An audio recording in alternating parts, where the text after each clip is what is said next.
Hello, welcome back to the channel. Today we'll dive straight into creating a coding project tracker in Notion. First up, let's create a new page in your Notion workspace.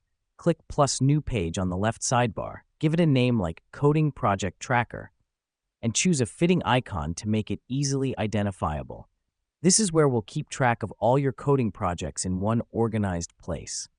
Now that we've done that, let's set the page up as a board. Click on plus add a block and select Board. This is the backbone of our tracker, allowing us to visually organize and manage our projects according to their status: planned, in progress, completed, or on hold, for example. Next up, let's add our project cards to the board. Click on plus new in your chosen column and fill in the details of your project.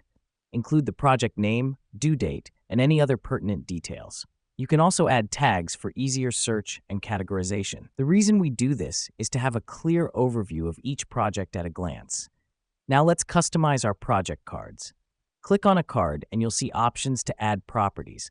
This is where you can add fields for project type, coding language used, project lead, and more.